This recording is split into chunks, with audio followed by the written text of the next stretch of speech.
그러므로 너희는 가서 모든 민족을 제자로 삼아 아버지와 아들과 성령의 이름으로 세례를 베풀고.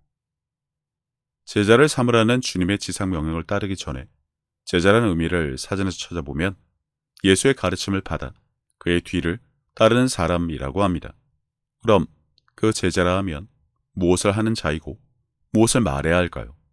바로 주님이 하신 것을 그대로 행하며 그분의 말씀을 그대로 말해야 합니다. 왜냐하면 주님의 말씀은 곧 하나님의 말씀이기 때문이죠.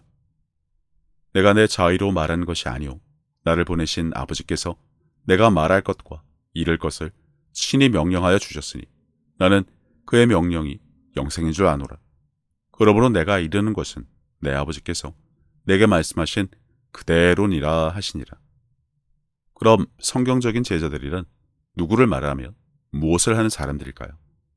너무나 단순하고 간단하지만 예수님의 가르침을 그대로 받아들이고 그분의 지상사역을 이어서 하는, 그분의 언행을 지속적으로 실천하는 사람이라고 할 수 있죠. 제자를 통해 스승이 누구신지 알 수 있을 정도로 말입니다. 그러다 보니 주님이 주신 다음 말씀은 제자의 기본이라 할 수 있습니다. 내가 진실로 진실로 너에게 이르노니 나를 믿는 자는 내가 하는 일을 그도 할 것이요 또한 그보다 큰 일도 하리니 이는 내가 아버지께로 감이라. 여기서 공생의 기간 주님이 하신 일을 굳이 밝힐 필요가 있나 싶지만 부활과 승천 및 구원은 사람이 할 수 있는 일이 아니라 이를 제외하고 주님으로 인해 제자가 할 수 있는 일들을 위해 무엇을 보여주시고 알려주시고 해주셨는지 보자면 천국 복음을 전하시고 하나님의 나라가 이미 우리 안에 임하게 하셨으며 그 나라를 확장할 수 있는 기회를 주시고 기사와 표적을 통해 하나님의 살아계심과 사랑 그리고 권능을 알게 하셨고 주님이 하나님께 하신 것처럼 말씀에 대한 믿음과 순종, 제자 삼기, 사랑을 바탕으로 한 헌신과 봉사 그리고 아버지와의 올바른 관계라고 할 수 있습니다. 여기에 포도나무 가지 비유를 더해보자면 생명과 영양분을 받을 수 있고 성장하고 열매를 맺을 수 있도록 준비도 해주셨죠. 바로 성령님을 보내주시겠다는 약속을 통해서 말입니다. 그 결과로 베드로는 주님의 승천 후 오순절 성령 강림 후 이와 같은 일을 할 수 있게 되었고요. 베드로가 이르되 은과 금은 내게 없거니와 내게 있는 이것을 네게 주노니 나사렛 예수 그리스도의 이름으로 일어나 걸으라 하고. 여기서 나사렛 예수 그리스도의 이름으로가 추가된 것 말고는 일어나 걸으라는 명령을 한 것뿐입니다. 예수님이 직접 하신 것이 아니라 이제부터는 베드로가 예수님의 사역을 이어서 하기 때문에 당연히 그렇게 한 것이죠. 그리고 그 배경에는 요한복음 14장 13절에서 내 이름으로 무엇을 구하든지 내가 행하리니 이는 아버지로 하여금 아들로 말미암아 영광을 받으시게 하려 함이라를 대표적으로 들 수 있죠.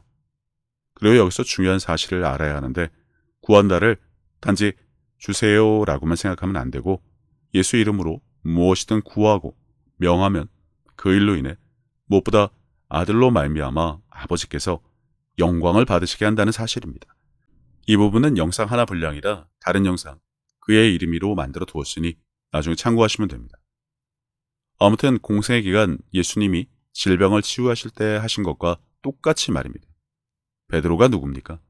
예수님의 제자로 주님이 누구이신 줄 알고 그분이 하신 일을 직접 보고 들은 자입니다. 당연히 오순절 성령 강림을 경험해 성령님의 임재로 권능을 받은 자고요.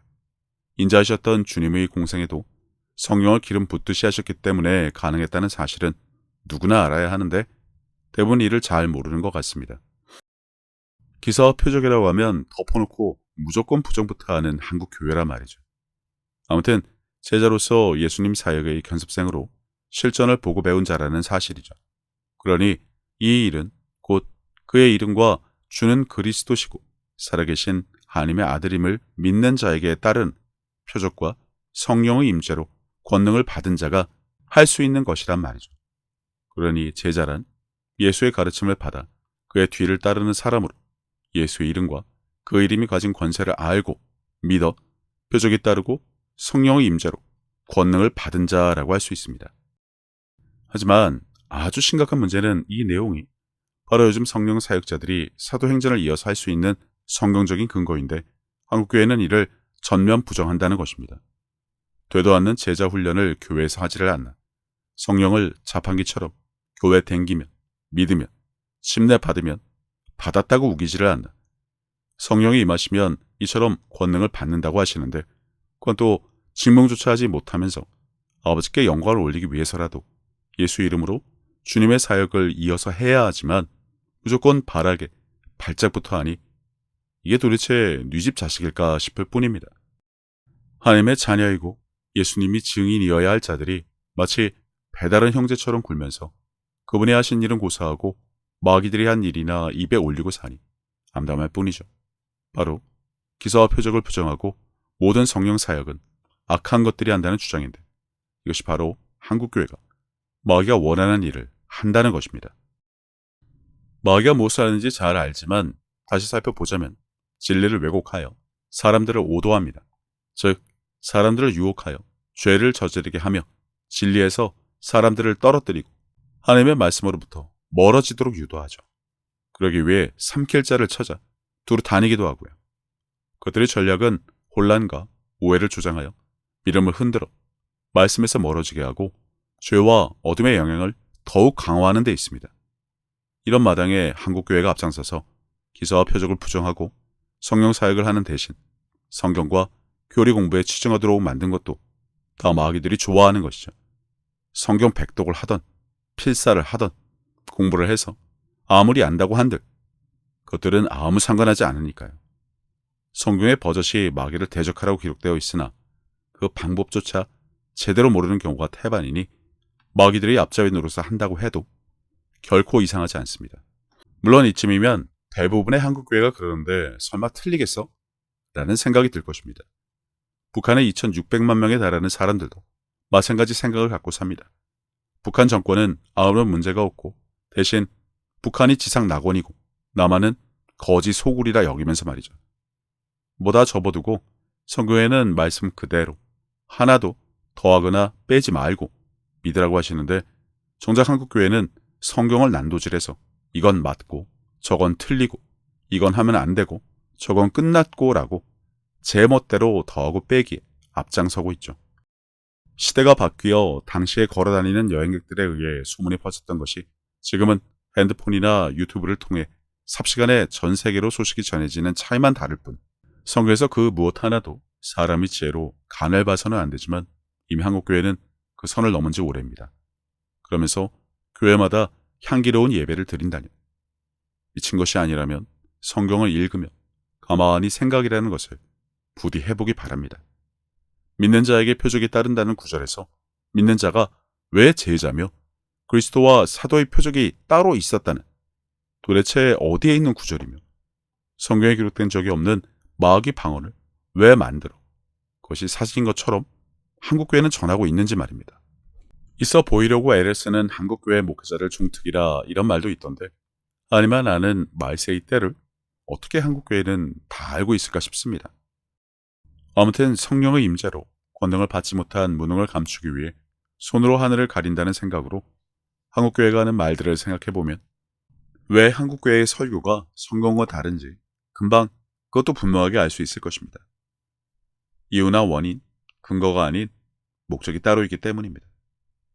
할 수만 있다면 믿는 자들을 미혹한다는 말, 무엇보다 기사와 표적은 하나님의 사랑과 권능과 영광을 나타내는 중요한 부분인데 덮어놓고 이것만 두고 악한 것이 한다고 억측을 한다면 이는 하나님을 대적하는 것과 같습니다. 성령 모독은 당연히 깔고 가는 것이고요. 더군다나 마귀들이 좋아하죠. 가만히 있어도 알아서 한국교회가 앞잡이 노릇을 해주니까요. 게다가 한국교회의 주장에 의하면 박혁은 집회를 통해 자신의 영광을 구한다고 하던데 얼마나 마음이 꽁하고 삐뚤어졌으면 도대체 실패해서 뭘 보고 자기 영광을 구한다는 말을 하는지 도무지 알 수 있게 제대로 된 설명조차 없으면서 맨날 입만 놀리는 것이 참 신기할 뿐입니다. 그렇게만 놓고 따지자면 한국교회 목회자 중에 이상한 자들은 없던가요? 최근 영상 중에 그냥 박혁이 싫어요에서 나누었지만 신자인 자매를 교회에 감금하고 성폭행을 한 목사가 있는 마당에 말입니다. 그런 동안에도 그는 주일 설교를 했겠죠. 그것을 듣고 은혜 받았다는 신자들도 있을 것이고요. 성령 사역자 중에도 이상한 사람은 분명 있습니다. 그런 맥락으로 이 시대의 모든 치유사역은 악한 것들이 한다면 한국의 모든 목회자는 욕정을 채우기 위해 신자인 자매를 감금해서 강간에, 세습에, 횡령에 첩을 두는 자들이란 소리입니다. 모든 설교가 다 쓰레기가 아니듯 절대 성경 그 어디에도 기사와 표적 자체에 대해 한국교회와 같이 부정적인 견해를 기록하지 않았습니다. 단지 한국교회만 여기저기 흩어져 있는 구절을 짜집기 해서 억지 주장을 하는 것뿐이죠. 자신들의 무능을 감추기 위해서 말입니다. 그러면서 성경을 말씀 그대로 믿어야 한다고 설교하니 이런 모순이 세상 천지 어디에 또 있을까 싶네요. 이러니 마귀들이 좋아하죠. 손을 대지 않아도 한국교회가 앞잡이를 자처해 알아서 코를 풀어주니 마다할 이유가 없습니다. 성령 사역 없고 끝났고 하면 안 된다고 할수록 누가 더 기뻐할지만 생각하면 됩니다. 질병을 치유하고 귀신을 쫓아낸 일로 대표되는 기사와 표적. 마귀가 그 일을 할까요? 주님이 주신 바알 세불의 비유를 또 알려줘야 그제서야 기억을 할까 싶은데 성경 백독이나 자랑하는 한국교회인데 그런 것은 알겠죠. 다시 말하지만 기사와 표적은 하나님의 사랑과 권능과 영광을 위한 것이라 하나님의 뜻과 일치하는지가 중요하지 누가 어떻게 하는 것을 가지고 트집이나 잡는다면 그건 누가 보더라도 능력이 되지 않는 것들의 열등감과 피해의식이고 이런 것을 가질 수 있는 자는 결코 믿는 자가 아니라 마귀들이나 할 뿐입니다.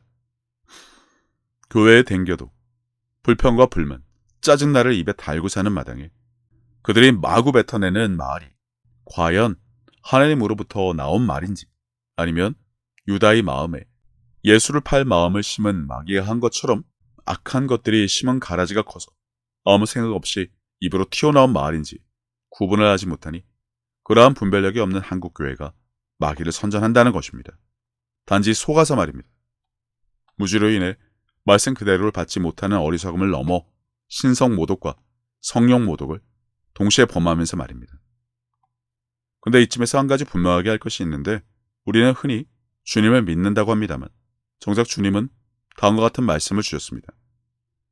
예수께서 외쳐 이르시되 나를 믿는 자는 나를 믿는 것이 아니요 나를 보내신 이를 믿는 것입니다. 갑자기 예수님의 존재가 뒤로 밀려나는 것 같으니까 좀 서운한 생각이 들 수 있겠지만 분명하게 할 것이 있습니다. 예수께서 이르시되 빌립아 내가 이렇게 오래 너희와 함께 있으되 네가 나를 알지 못하느냐 나를 본 자는 아버지를 보았거늘 어찌하여 아버지를 보이라 하느냐. 예수님은 하나님의 아들로 그분이 복음서 전반에 걸쳐 주신 말씀은 다 하나님의 말씀이고 육신으로 오신 주님을 우리가 눈으로 볼 수는 없지만 우린 성경을 통해 볼 수 있는 주님의 모든 말씀을 보았기 때문에 이미 하나님을 본 것이고 그래서 주님은 곧 하나님이십니다. 나의 모든 것은 다 아버지께로부터 온 것이라 하셨으니 말입니다.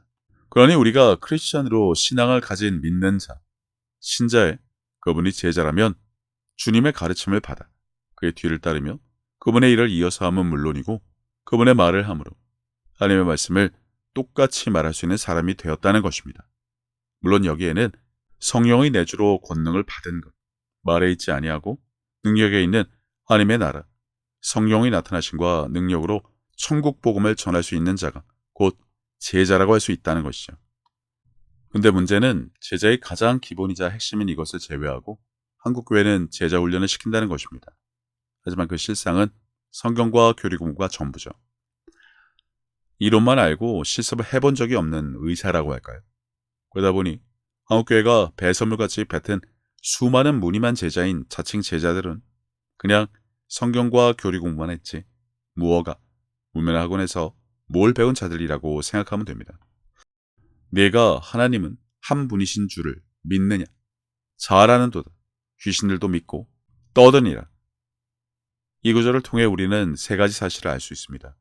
하나님은 유일신이시라는 것이고 마귀도 하나님의 존재를 믿지만 그 믿음은 결코 구원에 이르지 않는다는 것을 강조하고 있으므로 진정한 믿음의 본질을 알려주고 있으며 떠든다는 것은 사람들이 그들의 입으로는 하나님을 믿는 척, 아는 척, 사랑하는 척, 따르는 척, 성령을 받은 척, 순종하는 척 하지만 그들의 언행과 삶으로는 그 말씀과 믿음을 부인하고 있다는 것입니다.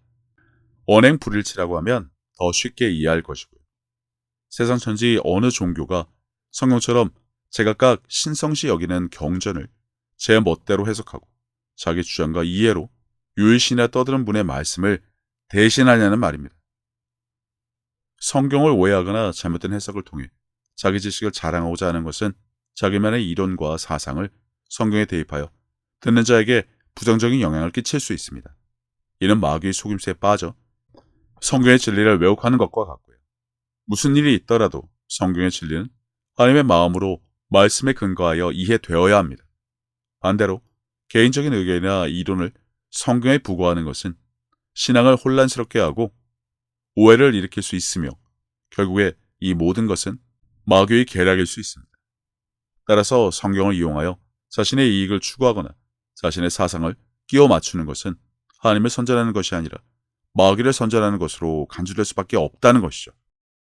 물론 단순하게 보자면 사람의 지혜로 만들어낸 신학과 교리일 뿐이라 할 수 있겠지만 가장 중요한 관점인 성경을 그대로 믿고 따르는 것이 아니라 옳고 그름을 사람이 따지는 것 자체를 두고 보자면 있고 없고를 결정하려고 든다면 그 자체가 마귀의 미혹으로 인해 말씀으로부터 신자들을 떨어지게 하는 것이니 극히 주의를 해야 한다는 것입니다. 목회자들이 진리를 올바르게 이해하고 설교하는 것은 신자들을 인도하고 하나님의 뜻을 이루는 데 중요합니다. 성경의 진리를 올바르게 전달하고 신앙을 키우는 것은 신앙 지도자인 그들의 존재 이유이자 책임입니다. 만약 누군가가 성경을 왜곡하여 잘못된 가르침을 전파한다면 그것은 이유 불문하고 정정되어야 할 심각한 문제입니다. 그것은 하나님의 뜻을 따르지 않는 것이며 오히려 혼란을 초래하고 진리를 왜곡하는 행위로 그것은 마귀의 영향 아래서 나온 것으로 간주될 수 있기 때문이죠. 그러면 다른 사람을 가르치는 내가 내 자신을 가르치지 아니하느냐? 도둑질하지 말라 선포하는 내가 도둑질하느냐? 기록된 바와 같이 하나님의 이름이 너희 때문에 이방인 중에서 모독을 받는도다. 지금 한국교회가 개독교라 불리는 이유죠. 성령 모독을 일삼으며 주님을 구주로 섬기고 믿고 따르고 사랑한다고 말하는 자들이 정작 성경의 말씀을 난도질하고 이건 옳고 저건 그르다 지적질하는 것은 물론이고 마치 성령의 사역을 다 아는 것처럼 방언도 마귀 방언이란 성령 모독을 서슴지 않고 성령 사역은 끝났다. 하면 안 된다. 하면 악한 것들이 하는 것이고 그들은 모두 마귀의 앞잡이라고 하는데 이게 지금 예수님을 증거하는 삶을 살아야 할 자들이 할 소린지 생각이라도 했으면 여태 100년 가까이 성령 모독을 일삼고 있지는 않겠죠. 극단적인 비유와 단정을 좋아하는 한국교회가 박격을 두고 표적이면 다하냐, 자기 영광을 구한다, 거짓 선지하다, 성령 사역은 질서가 있다 등등 온갖 말을 갖다 붙여 어떻게든 모함하고 성령 사역을 부정하듯 한국교회 모든 목회자가 오늘 영상에서 나눈 것을 바탕으로 마귀의 앞잡이라고 하면 어떨까요? 기록된 말씀대로 행하지도 않으면서 오직 말씀을 말씀대로 믿고 따라야 한다고 하니 말입니다. 그것도 제 멋대로 입맛에 맞게 바꾼 교리를 바탕으로 설교를 한다면 말입니다. 그의 하나님이 살아계심을 증거하는 믿는 자의 모습일까요? 아니면 마귀가 원하는 것을 선전하는 것일까요? 기사와 표적을 두고 이를 부정하고 말고가 사실 중요하지 않습니다. 그 안에 깃든 하나님의 사랑과 권능과 주권을 침해하는 것이기에 세상 천지 이런 걸 살 수 있는 자는 마귀가 유일무이하기 때문에 묻고자 합니다. 박혁이 한국교회의 권위에 도전한다는 얼토당토 않은 말을 하던데 한국교회가 하나님의 권위에 도전한다는 것은 알고나 있습니까? 우리가 당시 유대인들처럼 똑같은 생활 방식을 취하는 것이 성경대로 행하는 것이 아닙니다. 현대 문명을 다 포기하고 그때로 돌아가 제사장도 두고 십자가 형벌도 부활시키고 주일에는 아무것도 하면 안 된다고 주장하면 누구나 다 미친 소리 여길 것은 분명하듯이 그런 것을 제외한 모든 것, 기록된 말씀을 그대로 믿고 행하는 것만 보자면 지금의 한국교회가 기사와 표적과 관련한 성경의 모든 기록을 부정하고 왜곡하는 모든 주장이 과연 하나님의 말씀인지 아니면 마귀에게 미혹되어 진리로부터 멀어지게 하라는 것인지 구분이라도 했으면 합니다. 고린도전서 14장만 놓고 봐도 바울은 방언을 금하지 말라는 말과 누구보다 방언을 많이 말하며 감사를 하면서도 고린도 교회의 무질서한 방언 사용에 대해 올바른 지침을 준 것뿐이나 이를 두고 방언을 하면 안 된다고 바울이 직접 말했다고 우기는 한국교회. 그래서 멀쩡히 방언을 잘 하다가도 이를 구만둔 자들이 넘치는 지금, 이것이 과연 성경이 원하는 것인지 아니면 마귀가 원하는 것인지라도 알아야 한다는 것입니다.